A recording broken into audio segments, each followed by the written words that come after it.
तो hello everyone, welcome back to our YouTube channel. तो आज हम बात करने वाले हैं प्यूरिन मेटाबॉलिज्म के बारे में। तो ठीक है, हम पिछली वीडियो में हमने basics of purine and basics of the nucleotide metabolisms के बारे में थोड़ा डिस्कस कर लिया था। इस वीडियो में हम बात करेंगे प्यूरिन मेटाबॉलिज्म के बारे में। तो बेसिकली प्यूरिन मेटाबॉलिज्म में आपकी दो प्रोसेसेस आती हैं। एक होती है आपकी biosynthesis of the purine nucleotides और एक होगी आपकी मतलब एक होती है आपकी बायोसिंथेसिस, एक होता है आपका कैटाबॉलिज्म। एक मतलब एक मेटाबॉलिज्म, एक होता है कैटाबॉलिज्म। ठीक है।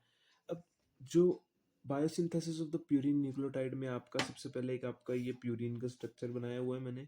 इस स्ट्रक्चर में जो ये आपने मैं इसमें साइट्स, इसमें दो रिंग्स होती हैं प्यूरिन बायोसिंथेसिस में। एक ये 1 2 3 4 5 जो 5 मेंबर रिंग होती है उसको हम बोलते हैं इमिडाजोल रिंग। ठीक है, थोड़ा इसमें हम थोड़ा ध्यान दें।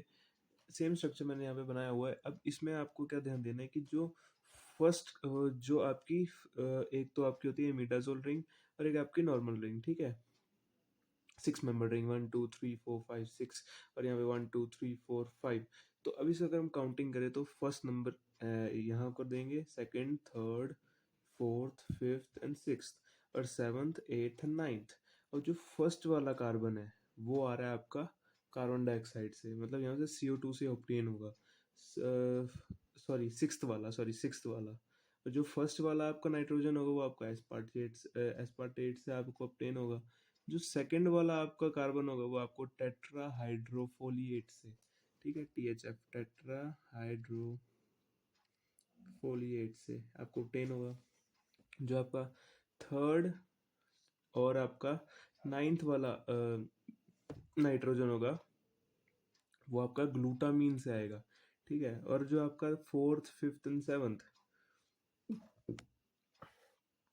वाला आपका, फोर्थ वाला कार्बन, फिफ्थ वाला कार्बन, सेवन्थ वाला नाइट्रोजन आपका आएगा किससे? ग्लाइसीन से आएगा। ठीक है, आपने याद रखना है कि मतलब हमें बेसिकली यहाँ पे क्या पता चल रहा है, हमें ये पता चल रहा है कि आपके जो ये जितने भी कार्बन और नाइट्रोजन है आ कहाँ से रह रहे हैं। ठीक है, फर्स्ट जो वाला आपका आ रहा है एस्पार्टेट से, सेकंड वाला टेट्राहाइड्रोफोलिएट से, थर्ड और नाइन्थ आ रहे हैं आपके ग्लूटामीन से, फोर्थ, फिफ्थ एंड सेवन्थ आ रहे हैं आपके ग्लाइसिन से।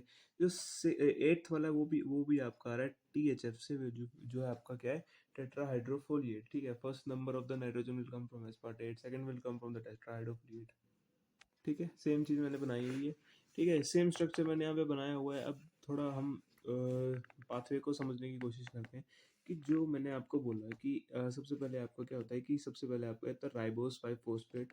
अगर आपने HMP शंट पढ़ी है, हेक्सोस मोनोफोस्फेट पाथवे, तो उस पाथवे तो उसमें लास्ट में बनता है आपका राइबोस 5 फोस्फेट। ठीक है, अब जो राइबोस 5 फोस्फेट जो हमारा HMP शंट का आपका बाई प्रोडक्ट है वो यहाँ पर आएगा HMP शंट से, और वो PRPP सिंथेज एक ऐसा एंजाइम होता है वो एक्ट करता है यहाँ पे, जिसका फुल फॉर्म है P से क्या, फोस्फोराइबोसाइल पायरोफॉस्फेट सिंथेज। ये आएगा और ये ATP को AMP में कन्वर्ट करेगा और आपका 5 फोस्फोराइबोसाइल अल्फा पायरोफॉस्फेट बनाएगा। ठीक है, जब आपका 5 फोस्फोराइबोसाइल अल्फा पायरोफॉस्फेट आ जाएगा तो ये आपका क्या बनाएगा, ये आपका बनाएगा 5 फोस्फोराइबोसाइल अमाइन।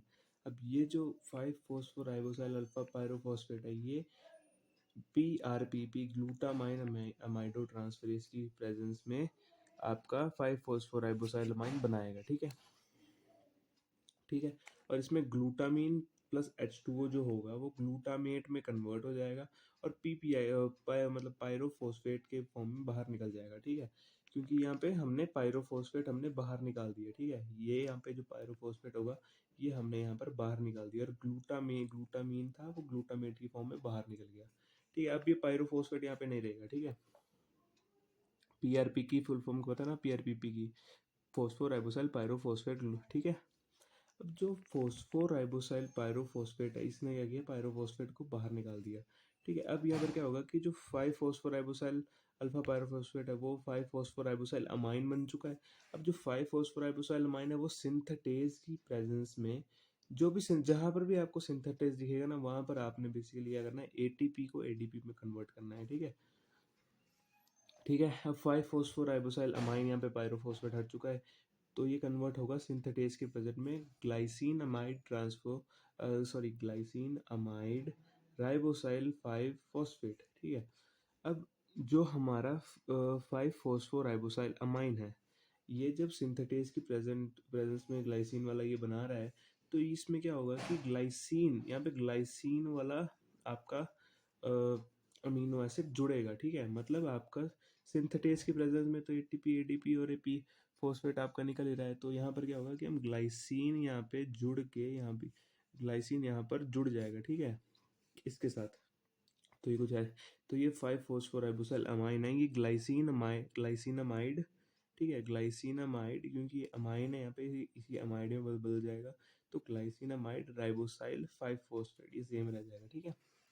अब जो हमारा ग्लाइसिनामाइड राइबोसाइल 5 फॉस्फेट है, ये अब ये क्या करेगा कि फॉर्माइल ट्रांसफरेट मीन्स यहाँ पे फॉर्माइल ग्रुप लगेगा, फॉर्माइल की ट्रांसफर हो जाएगी इस यहाँ पर, ठीक है।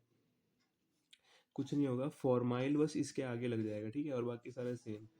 तो यहाँ पर जब जहाँ पर भी आपको फॉर्माइल ट्रांसफरेज आएगा ना, वहाँ पे आपने फॉर्माइल टेट्राहाइड्रोफोलिएट को फॉर्माइल को जो टेट्रा, मतलब आपने एक चीज़ याद रखनी है कि फॉर्माइल टेट्राहाइड्रोफोलिएट से टेट्राहाइड्रोफोलिएट बाहर निकल जाएगा और फॉर्माइल आके यहाँ लग जाएगा, ठीक है। सिंपल आपने याद रखना है, ठीक है। मतलब फॉर्माइल टेट्राहाइड्रोफोलिएट है, इसमें से टेट्राहाइड्रोफोलिएट बाहर निकल गया और फॉर्माइल आके यहाँ पर लग गया, ठीक है। अब ये यहाँ पर लग गया तो क्या बना, ये यहाँ पर लग गया तो ये क्या बना, फॉर्माइल ग्लाइसिनामाइड राइबोसाइल 5 फॉस्फेट। सेम यहाँ पर बना फॉर्माइल ग्लाइसिनामाइड राइबोसाइल 5 फॉस्फेट, ठीक है। अब जो हमारा फॉर्माइल ग्लाइसिनामाइड राइबोसाइल 5 फॉस्फेट है, वो क्या करेगा कि जो वो सिंथेटेज की, सिंथेटेज में क्या था, एटीपी से एडीपी बन रही थी, ठीक है, प्लस और फॉस्फेट ग्रुप बाहर निकल रहा था, ठीक है, ठीक है। तो जो फॉर्माइल ग्लाइसिनामाइड राइबोसाइल 5 फॉस्फेट है, वो सिंथेटेज की प्रेजेंस में फॉर्माइल ग्लाइसिनामाइड राइबोसाइल 5 फॉस्फेट सेम चीज़ बना लेगा, ठीक है। और इस पर इसमें क्या होगा कि एटीपी, एडीपी और पीआई निकल जाएंगे, ठीक है। ग्लूटामीन से ग्लूटामेट की फॉर्मेशन हो जाएगी, ठीक है, ठीक है। अब जो हमारे पास फॉर्माइल ग्लाइसिनामाइड राइबोसाइल 5 फॉस्फेट था, वो सिंथेटेज की प्रेजेंस में फिर से, ठीक है, फिर सिर्फ सिंथेटेज की प्रेजेंस में क्या हो रहा था, एटीपी से एडीपी और फॉस्फेट बाहर निकल रहे थे, ये बना लेगा 5 अमीनो इमिडाजोल राइबोसाइल 5 फॉस्फेट, ठीक है। मैंने क्या बोला कि मैंने फॉर्माइल ग्लाइसिनामाइड राइबोसाइल 5 फॉस्फेट को सिंथेटेज की प्रेजेंस में 5 अमीनो इमिडाजोल राइबोसाइल 5 फॉस्फेट की फॉर्म में बना दिया, ठीक है।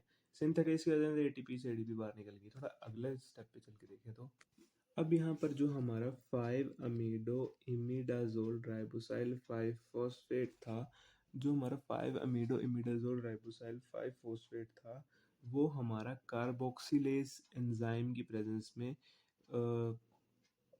देखो 5 अमीडो इमिडाजोल राइबोसाइल 5 फॉस्फेट है, इसके अंदर कार्बोक्सिलेज एंजाइम जुड़ रहा है, मीन्स यहाँ पे कार्बन डाइऑक्साइड अंदर आ रही है। अब जो अंदर आ रही है तो हमें 5 अमीडो इमिडाजोल, मैं इसको पूरा ही लिख देता हूँ, 5 अमीडो इमिडाजोल राइबोसाइल 5 फॉस्फेट। अब जो 5 अमीडो इमिडाजोल है, इसमें हम कार्बन डाइऑक्साइड का एंट्री करवा रहे हैं, तो कार्बोक्सिलेज प्रेजेंस के एंजाइम की प्रेजेंस में हम इसमें कार्बन डाइऑक्साइड डालेंगे, तो ये क्या बन जाएगा, 5 अमीडो इमिडाजोल सब सेम रहेगा, इसके अंदर कार्बोक्सिलेट की एंट्री हो जाएगी, तो क्या बनेगा, 5 अमीडो इमिडाजोल कार्बोक्सिलेट, बाकी सारा सेम, राइबोसाइल 5 फॉस्फेट सेम, ठीक है। अगेन नेक्स्ट स्टेप में हम क्या करेंगे, नेक्स्ट स्टेप में हम ये करेंगे कि हम 5 अमीडो इमिडाजोल कार्बोक्सिलेट राइबोसाइल 5 फॉस्फेट को सिंथेटेज की प्रेजेंस में इसको एंजाइम की प्रेजेंस में हम इसको कर करवाएंगे, तो ये क्या करेगा, सिंथेटेज आ गया तो एटीपी से एडीपी प्लस पी है तो बाहर निकल ही गया, ठीक है। पर यहाँ पर क्या होगा, एस्पार्टेट यहाँ पे यूज हो जाएगा, ठीक है। और अगर एस्पार्टेट आपको यूज हो रहा है 5 अमीडो इमिडाजोल कार्बोक्सिलेट राइबोसाइल 5 फॉस्फेट के साथ in the presence of enzyme synthetase, तो ये क्या बना लेगा, तो ये बनाएगा 5 अमीडो इमिडाजोल 4, ठीक है, 4 सक्सिनाइल कार्बोक्सीमाइड राइबोसाइल 5 फॉस्फेट, ठीक है। ये आपका 4 सक्सिनाइल ग्रुप यहाँ पे जुड़ जाएगा 4th पोजीशन पे, ठीक है, ठीक है, ठीक है। अब यहाँ पर क्या होगा कि 5 अमीडो इमिडाजोल 4 सक्सिनाइल कार्बोक्सीमाइड राइबोसाइल 5 फॉस्फेट जो आपका ये कंपाउंड होगा, ये एडिनोसक्सिनेट लाइस की प्रेजेंस में फ्यूमेरेट को बाहर निकाल देगा और क्या बना लेगा 5 अमीडो इमिडाजोल 4 कार्बोक्सीमाइड। इसमें क्या होगा कि सक्सिनाइल ग्रुप आपका रिमूव हो जाएगा तो क्या बनेगा 5 अमीडो इमिडाजोल 4 कार्बोक्सीमाइड राइबोसाइल 5 फॉस्फेट। ठीक है, अब यहाँ पे क्या होगा फॉर्माइल ट्रांसफरेज एक बार में फिर एक्ट करेगा। फॉर्माइल ट्रांसफर मतलब फॉर्माइल ग्रुप ऐड हो जाएगा। ठीक है, फॉर्माइल टेट्राहाइड्रोफोलिएट से टेट्राहाइड्रोफोलिएट बाहर निकल जाएगा, फॉर्माइल यहाँ जुड़ जाएगा। ठीक है, बनाएगा 5 फॉर्मामिडो इमिडाजोल 4 कार्बोक्सीमाइड राइबोसाइल 5 फॉस्फेट सेम। ठीक है, तो अब 5 फॉर्मामिडो इमिडाजोल 4 कार्बोक्सीमाइड राइबोसाइल 5 फॉस्फेट क्या बनाएगा आगे, ये आपका बनाएगा 5 फॉर्मामिडो इमिडाजोल 4 कार्बोक्सीमाइड राइबोसाइल 5 फॉस्फेट। ये क्या बनाएगा, ये आपका साइक्लोहाइड्रोकोलेज की प्रेजेंस में आपका H2O को बाहर निकाल देगा। साइक्लोहाइड्रोलेज मतलब आपका हाइड्रोलेज मतलब वाटर को बाहर निकाल देगा और इनोसिन मोनोफॉस्फेट बना लेगा आईएमपी। ठीक है, ठीक है। अब जो इनोसिन मोनोफॉस्फेट होगा ना वो आपका एडेनाइल सक्सिनेट सिंथेज की प्रेजेंस में आपका बेसिकली एडेनाइल सक्सिनेट को बना देगा। ठीक है, मतलब आपका सिंथेज जो होता है ना मतलब यहाँ पे adenylyl succinate adenosine monophosphate adenylyl succinate की सिंथेज की प्रेजेंस में मतलब सिंथेज का मतलब सिंथेसिस हो रही है इस चीज़ की।